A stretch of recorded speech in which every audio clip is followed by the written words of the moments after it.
Alright everyone, so I want to talk about the question, why doesn't my spine lay flat against the bed at night when I go to lay down? I hear this a lot, and I think it's the first sign of awareness. It's the first sign of you kind of paying attention to having better awareness and proprioception as to actually where your spine's at in space. So first and foremost, we have to think about what's a regular spine kind of look like. I'm going to use my anatomy friend here just to kind of give us a little bit of an outline of what a pretty typical spine would look like. So as you can see there, I painted you a picture, and I would say this anatomy model is pretty close to normal. He follows a little bit of an S-curve spine. So over here I'm just kind of showing you exactly to an exaggerated standpoint what this guy or gal's spine looks like. There are some of you that have spines that are kind of just straight down, and there are some of you that have excessive S-curve spines where you really have that big divot. And if you're asking yourself this question, you're probably the more severe S-curve type of spine shape, okay?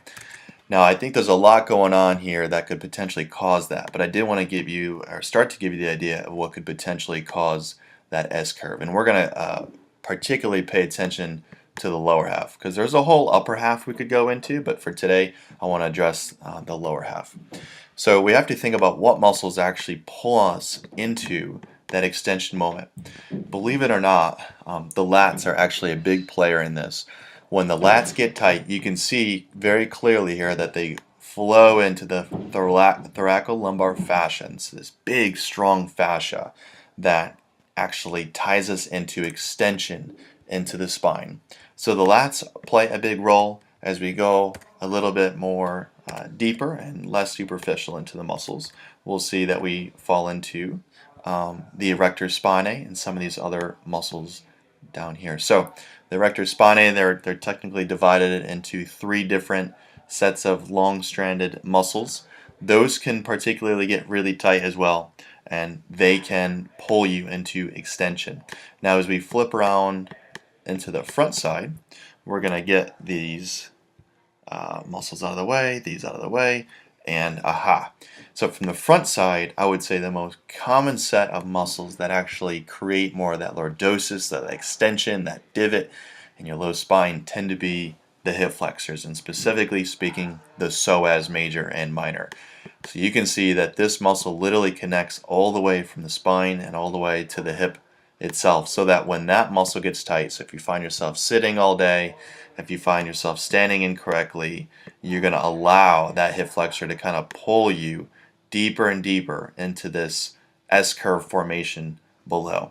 So in my experience, what do you need to do about it?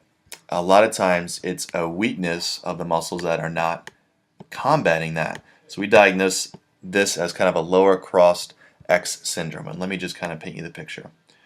So you can see this X points out the need to the hip flexors and the lower back muscles like we talked about, like the erector spinae, which are these long muscles down the back, as well as the lats. They're the ones that pull you into the S-curve. So what do you need? You need to combat that with strength of the muscles on the opposite sides. So your abdomen there, your abdominal muscles, as well as your glutes, those are the ones that combat this. So that when they get stronger over time, it kind of balances out, and you've got a perfectly centered, decompressed spine. And therefore, I bet over time, you'll notice that your spine does start to make changes. I know, genetics can play some role, but I've still seen such a change if you really give the strengthening of the right muscles. In this case, it would be the lower abdominals, the transversus abdominals, even the six-pack muscles. If you strengthen those muscles, if you strengthen your glutes, all right, and you start to loosen up, whether that's some deep self-tissue release or some massage from some different varieties and modalities to loosen up the really tight muscles in the back, as well as loosen up the really tight hip flexor muscles in the front, like we talked about, like the psoas major. That's usually a good recipe that you're on the right track to start to decompress your lower spine and to start feeling better and to start noticing that your spine does start to lay flat, which is probably a better sign that you've got a healthier, more flexible spine in a better position that can really serve your health well down the road. Alright guys, my pleasure, and let me know if you guys have any other questions. I'd love to continue to answer questions that you may have. Thank you.